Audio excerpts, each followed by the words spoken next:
করেও দেয়। জীবনে যদি কষ্ট পান, আমি দেখেছি এরকম অনেক ভক্তকে, ভগবানের চরণে দাস হয়েছে, জীবনে কষ্ট হয়েছে বলে ভগবানকে ছেড়ে দিয়েছে। এটা করো না। ভগবানকে ডেকে যখন কষ্ট পাবে আনন্দ করবে। কেন জানো? এই যে এইখানে দৃশ্যটা দেখেন, এইখানে একটা বাচ্চা দুষ্টুমি করছিল না? তার মা তাকে বকছে, বড় বড় করে চোখ দেখাচ্ছে, হাত ধরে টেনে নিয়ে যাচ্ছে। এটা কি আপনি করতে পারবেন? সেটা তার মা বলেই করেছে না। আপনি হলে চুপ করতে বলতে পারবেন, খুব বেশি একটা চকলেট দিয়ে বসিয়ে রাখতে পারবেন। তার মা যদি এরপর বেশি দুষ্টুমি করে মারতেও পারে। আপন যে হয় তাকেই শাসন করা যায়। ভগবান যাকে আপন ভাবে তাকেই তো পরীক্ষা করেনি। তাই হরি হরি হরি। জগতে এত মানুষ থাকতে গোবিন্দ তোমার পরীক্ষা নিচ্ছে, তার মানে ভেবে নাও সে তোমাকে আপন করে নিয়েছে। কথায় বলে না, সৎ পথে চললে অনেক কষ্ট পেতে হয়, আর অসৎ পথে যারা চলে অসুবিধা নেই। আর এই কারণেই লোক অসৎ পথে যেতে পারে। আরে ও অসৎ পথে রোজগার করে আজকে কত বড় বাড়ি করেছে, আমি সৎ পথে আছি, বাড়িটা রিপেয়ার করার পয়সা। একটা কথা মনে রাখবে বাবা, সৎ পথে গেলে সে পথে কাঁটা বিছিয়ে রাখে ভগবান, আর অসৎ পথে ফুল বিছিয়ে রাখে। স্বাভাবিক যারা দেখবে অসৎ পথেই যাবে, ফুল বেছানো আছে না, কোনো কষ্ট নেই। আর সৎ পথে কাঁটা বেছানো আছে, গেলে কষ্ট পেতে হবে। কিন্তু ওই কাঁটার পথ দিয়ে গেলে শেষে তুমি শিখরে উঠতে পারবে, আর ফুল বেছানো পথ বেছে নিলে গিয়ে তোমাকে কাঁদে পড়তে হবে। শেষটা ভাবো, প্রথমটা ভাবলে হবে। কারণ প্রথমে যদি আমি রাস্তা ভুল করি পরিবর্তন করতে পারবো, শেষে গিয়ে খাদে পড়ে গেলে আর উঠতে পারবো না, শেষে গিয়ে করার কিছুই থাকবে না। তাই সৎ পথে থাকো, কষ্ট হোক সহ্য করো। একটা কথা মনে রাখবে বাবা, একটা টক তেঁতুলের গাছ, একটা মিষ্টি আমের গাছ, বাচ্চারা কোনটাই গিয়ে পাথর ছুড়বে? মিষ্টি আমের গাছে মিষ্টি ফল যে দেয় তাকে পাথর খেতে হবে। জগতে যারা সৎ আছে কষ্ট তাদেরকে পেতেই হবে। সবাই চাই বলি কষ্টটা পায়। জানি তাই জয় রাধে। তাই আসুন সেরকম একটা ভক্তের কথা আজকে আমরা আস্বাদন করব। আজকে যে বিষয়বস্তু বাজি লীলাটা আমরা আস্বাদন করব, আমাদের পশ্চিম বাংলার ভক্ত যার নাম হলো লালা বাবু এবং জগৎ। আসুন ছোট করে গৌরচন্দ্রিকার মধ্যে দিয়ে লীলা বিষয়বস্তুর মধ্যে প্রবেশ করব। কিবা কলি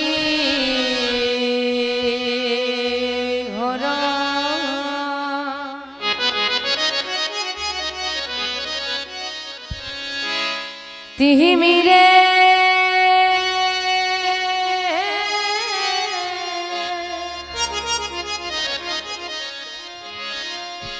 আমাদের গোরা সলো জগজানে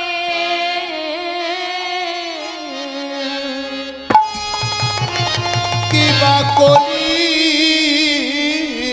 গোরো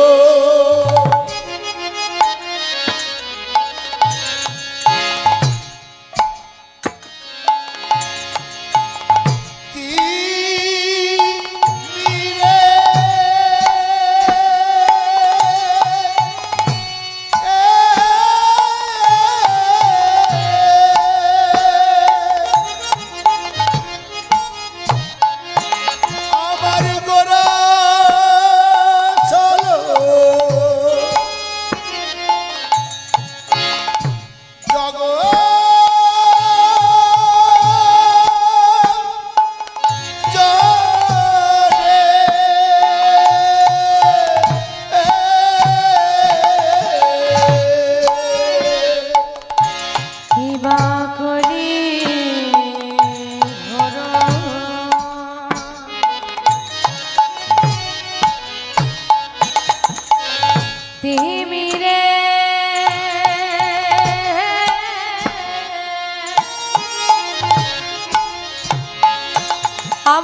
গোরা সল জগজানে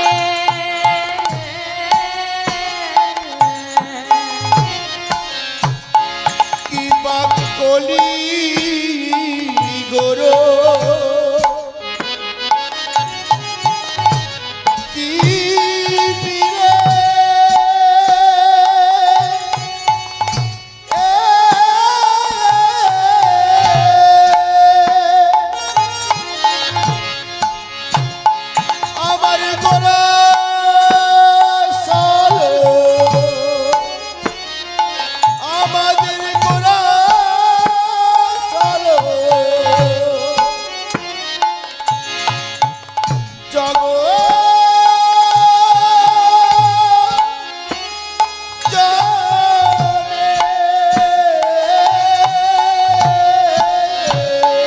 আমাদের ধর্ম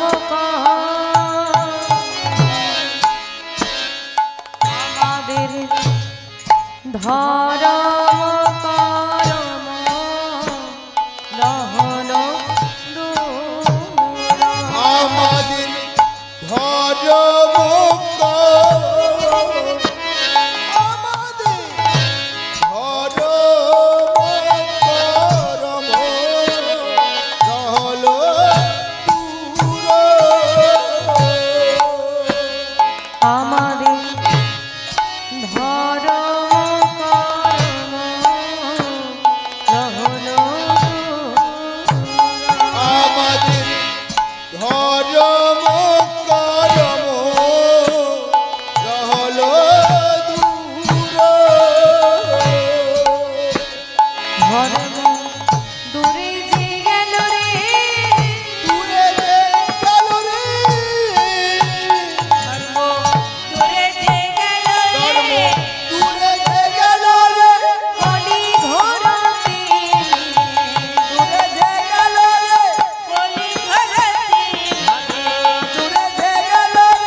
জগজনে ধর্ম করম রহুদূর কলি ঘোর তিমি কলি যুগের যে ঘোর অন্ধকার অন্ধকারে নিমজ্জিত হয়ে ভুলেছি আমি কে আমি কে আমি কোথা থেকে আমি এসেছি আমি যাব কোথা কে আমার আপন কে আমার পর সব ভুলে গিয়েছি আরে আমরা আমাদের জগতে আমিত্বে বড় মেতেছি গাড়ি আমার বাড়ি আমার ছেলে আমার মেয়ে আমার বলি না মা আসলে তোমার কি আছে বলো তো আর মানুষের আমিত্ব এমন এসেছে বাবা 8 ঘন্টা ট্রেন জার্নি ট্রেনে উঠেছে 8 ঘন্টা জার্নি সিটে একটা রুমাল লেগে দিয়েছে বলে এই সিটটা আমার ওখানে আমি বসেছি না ওইখানে দাদা আমি ওখানে বসেছি এটা না বলে সিটটা আমার তো এখানেও আমিত্ব আমাদের আমিত্বের কোনো মূল্য নেই আজ আছে কাল নেই প্রকৃত যদি আমার বলে কিছু থাকে আমার প্রকৃত যদি আমার বলে কিছু থাকে সেটা হলো দয়া আমার ছেলে আজ আছে কাল বলবে বুড়ি যে কবে মরবে মরেও না চলাচল ছাড় মা আজ আছে কাল থাকবে না বাবা আমার বাবা আজ আছে কাল থাকবে না যেদিন আমি পৃথিবীতে এসেছিলাম আমি যার গর্ভে 10 মাস 10 দিন ছিলাম আমি তাকেও চিনতাম না তাকেও আমি চিনতাম না আমি তাকে চিনতাম তার থেকে এসেছি তার কৃপায় এসেছি আবার যেদিন চলে যাব তার কাছেই যাব। এই জগতে সবাই আমার আমার বলে ছেড়ে চলে যাবে, কিন্তু দয়াময় ছিল, আছে, থাকবে। এই প্রকৃত আপন হলো সে আমার। যখন এই কথাটাই আমরা মায়ার অন্ধকারে ঢুকে গিয়ে ভুলে গেলাম, ভুলে গিয়ে গোবিন্দ সেবা ছেড়ে দিলাম, তখনই তিনি এলেন গোরাশিল জগজনে, গৌরী জগজনের মাঝখানে এলেন। এই যে মায়েরা আপনার বাচ্চাদেরকে স্কুলে ভর্তি করেন, এইবার স্কুলে ভর্তি করে আপনারা তাকে বই কিনে দেন, খাতা কিনে দেন, স্কুলের ফিস দেন, টিউশন দেন, টিউশনের ফিস দেন, স্কুলে পৌঁছে দেন। এখন স্কুল বাস হয়ে গেছে, স্কুলের বাসে তুলে দিচ্ছেন, যা যা লাগছে আপনি দিচ্ছেন, কোনো খামতি আছে কি? তারপর যদি ছেলে ফেল করে কি করবে? শাস্তি দেবে না? বকাঝকা করবে না? মারবে না? করো তো, করো তো। তো ভেবে দেখো না, তোমার ছেলেকে সব দেওয়ার পর যদি কাজের কাজ কিছু করতে না পারে, তুমি যদি শাস্তি দাও, সেও তো তোমাকে এমনি ঘুরতে পাঠায়নি, সেও তো কাজেই পাঠিয়েছে।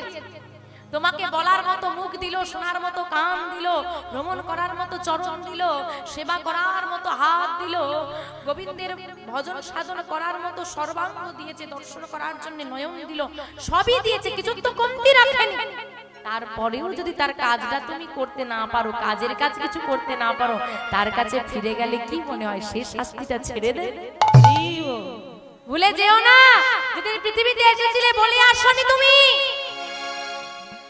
যে আমি মর্তধামে গিয়ে চাকরি খুঁজবো, তুমি বলে আসনি আমি তার পেছনে ঘুরবো, তার আলোচনা করব, ওর ক্ষতি করব, এগুলো আমরা বলে আসিনি। গোবিন্দকে যেদিন আমরা বলেছিলাম 84 লক্ষ জনি করিয়া ভ্রমণ পেয়েছি সাধুর মানব জনম, 84 লক্ষ বার ভ্রমণ করে যখন সাধনা করে এই জীবনটা পেলাম, গোবিন্দ আমাদেরকে প্রশ্ন করেছিল এত জনম থাকতে মানব জনম তুই কেন চাস? আমরা বলেছিলাম মানব দেহ হলো কৃষ্ণ ভজনের যোগ্য জনম, আমি তোকে মানব দেহ দেব, তুই আমাকে কি দিবি? আমি তোমার দাস হয়ে থাকবো। কিন্তু এই পৃথিবীতে এসে যিনি নিত্য কৃষ্ণ দাস তাহা ভুলি গেল, সেই দোষে মায়া পিশাচি তার গলেতে বন্দিলা। জীব নিত্য কৃষ্ণ দাস তাহা ভুলি গেল, আমরা নিত্য গোবিন্দের দাস সেটা আমরা ভুলে গিয়েছি। আর ভুলে গিয়েছি বলেই মায়া পিশাচি গলায় এঁটে বসেছে। আর যেমন কেউ গলা চেপে ধরলে নিঃশ্বাস নেওয়া যায় না, ছটফট করতে থাকি, তেমন মায়া পিশাচি গলায় এঁটে বসেছে, গোবিন্দের নাম করতে পাচ্ছি না, এই জ্বলন্ত সংসারের মাঝখানে ছটফট করতে। আমরা বলে এসেছিলাম মানব দেহ দাও, পৃথিবীতে গিয়ে তোমার ভজন সাধন করব। কৃষ্ণ ভজি ভারতরে, কৃষ্ণ ভজি ভারতরে, সংসারে আইনু, সংসারে আইনু, আরে মিছে মায়ায় বদ্ধ হইয়া আমি বৃক্ষ সম হই, মিছে মায়া, মিছে মায়ায় বদ্ধ হইয়া বৃক্ষ সম হইলু। আর যখন এইরূপ আমাদের অবস্থা হলো, ভগবান দেখলেন এদের পারাপার করার কোনো উপায় হচ্ছে না, তাই নিজে এলেন, এসে কলির জীবের দাঁড়ে দাঁড়ে নামের প্রচার করছে। জীবের নিস্তার লাগে নন্দ সুত হরি, ভুবনে প্রকাশ হলেন গুরু রূপ ধরি। অসাধনে চিন্তামণি বিধি মিলায় লয়ানি, অসাধনে চিন্তামণি বিধি মিলায় লয়ানি, আবার অসাধনে চিন্তামণি বিধি মিলায় লয়ানি, অসাধনে চিন্তামণি বিধি মিলায় লয়ানি। আমার গোরা বড় দয়ালু ঠাকুর, আমাদের গোরা বড় দয়ালু ঠাকুর, আমাদের গোরা বড় দয়ালু ঠাকুর। নানা হয় নায়ার হবার, নানা হয় না হওয়ার নাই রে, হয় নায়ার হবার নাই, নানা হয় না হওয়ার নাই রে, এমন দয়াল গৌর হরি, হয় না হওয়ার নাই রে, এমন দয়াল গৌর হরি, নানা হয় না হওয়ার নাই রে। এমন দয়াল গৌর হরি,